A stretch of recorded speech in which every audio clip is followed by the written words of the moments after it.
Hi, this is Dr. Gregory Sadler.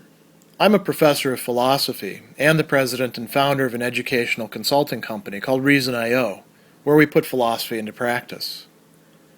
I've studied and taught philosophy for over 20 years, and I find that many people run into difficulties reading classic philosophical texts.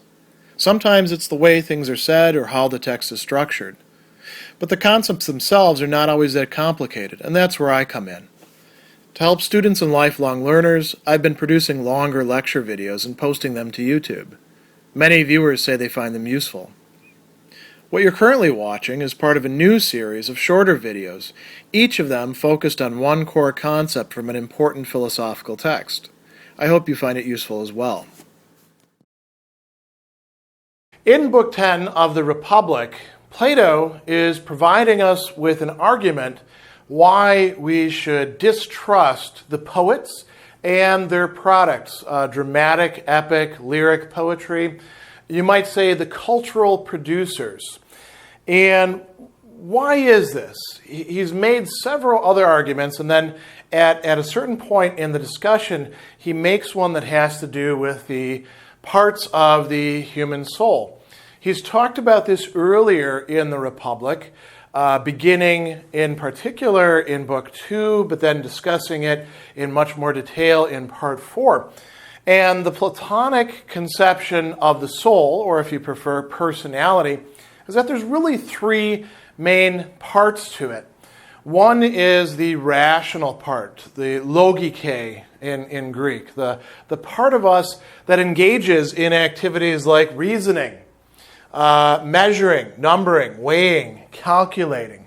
This extends not only to what we might call speculative or pure reasoning, to use a term that became quite popular in the modern period, but also, even more importantly, to practical reasoning, thinking about how we ought to behave, what is good and what is bad, and why it's good or bad.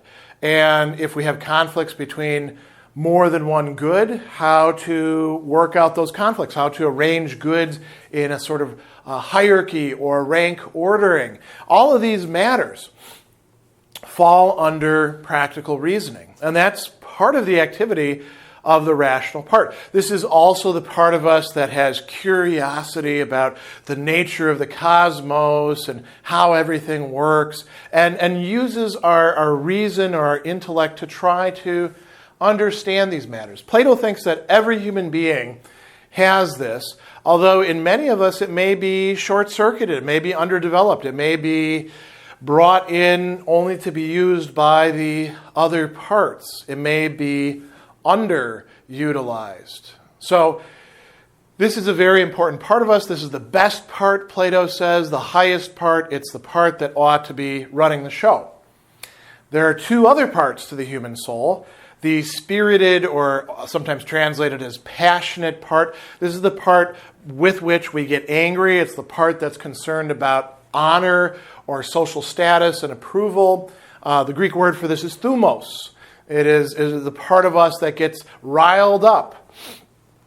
And it's a middle part. It's not quite at the level of the other desires and appetites. And it has a certain dignity, a certain value to it. But it's not the same as the rational part. It's not as good.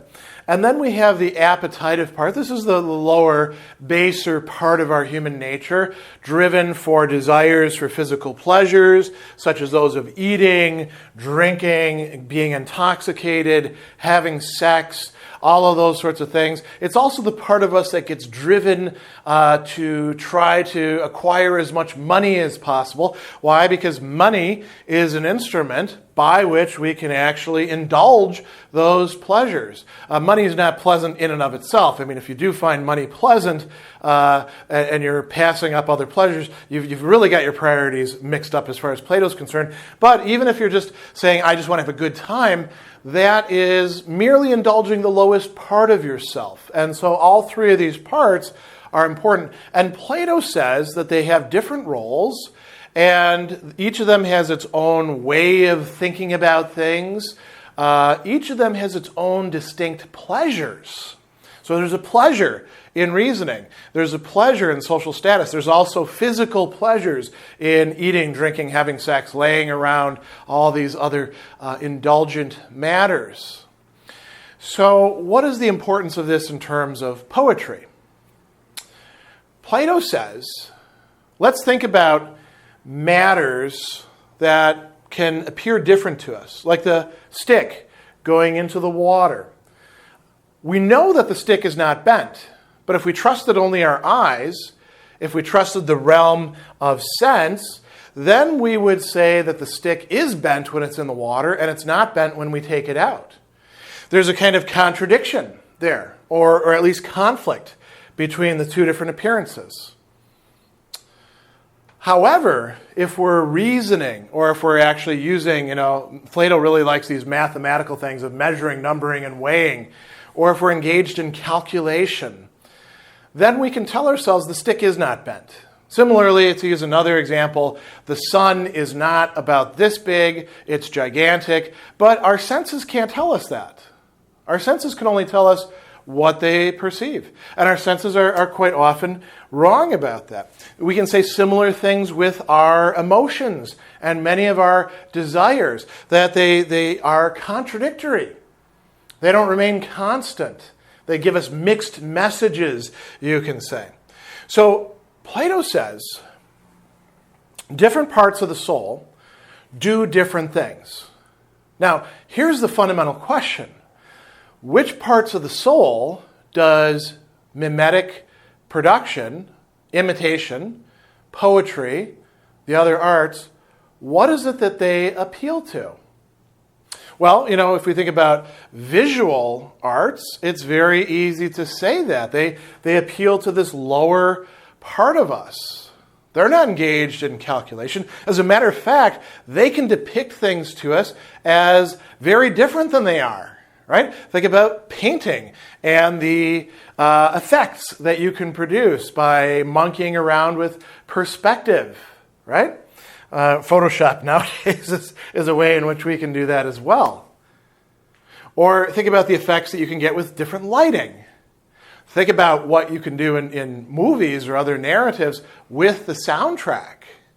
Now, when you're doing that, are you appealing to the rational part or are you appealing to these other parts? Plato would say you're tapping into these other parts of the soul. And he has a criterion that he brings up here that's quite important. He says, it's impossible for the same thing at one time to hold contradictory opinions about the same thing. So a human being can hold contradictory opinions. How is that the case? Well, our rational part tells us one thing, and then our spirited or appetitive part tells us another thing. We can just say higher and lower parts, as Plato does here. Poetry tells us the messages about things and their appearances that appeals to the lower parts. So he's got a very interesting metaphor here. He says, mimetic poetry imitates human beings, right? And we can go on and on with this. And he says that mimetic art is an inferior thing, cohabitating with an inferior, what is the inferior? The lower part of the soul, and engendering inferior offspring. So artwork, poetry, music, all of these things that are essentially not philosophy or not science or not something that's based on actual knowledge and engaging our intellectual part, is all within this realm and is continually generating new illusions, new sleights of hand, new forms of, to bring up another art, jugglery, right? That he's talking about. So he gives you an example. And besides the crooked stick, this is a very interesting example that he uses. So when we feel grief or sadness, what is going on? He says, is a man in all of these sorts of things, when they feel things, of one mind with himself, or is there faction and strife? Do they hold contradictory opinions about the same things at the same time? Is there a division within the human being, him or herself? So what's an example of this? He says, when a good and reasonable person experiences a stroke of fortune like the loss of a child, how should we, in fact, take that? Well, we have different options. One is we can lose ourselves in grief and say, this is the worst thing that could possibly happen to me. And that is, in fact, what this part of the soul is going to suggest, and that's what the imitative arts are going to depict. Think about paintings doing that, movie scenes. Think about all these dramatic scenes within Homer's Iliad and Odyssey. One of the things, by the way, that I actually like about Homer's work is that he's perfectly willing to follow the cultural norms of his own time and to show grown men, tough men, crying over the loss of their comrades. Whereas we often give the message, you shouldn't cry, right? You should have this toughness instead. Big guys don't cry was the motto when I was growing up. Both of those points of view actually would both fall into this lower category, however.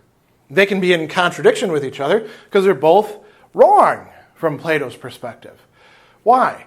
Because if we're thinking about things rationally, we don't actually know enough about life, he says, to be so absolutely convinced that dying young is a terrible thing. And he also says the law and moral norms suggest to us that we should remain self-controlled. That's different, by the way, than the toughness that's stuffing everything down and preventing us from showing our emotions by hiding them. So he says that the parts of the soul that are actually going to be better for us to follow, they're not engaged by imitative poetry. So this has some very important implications that we can then explore.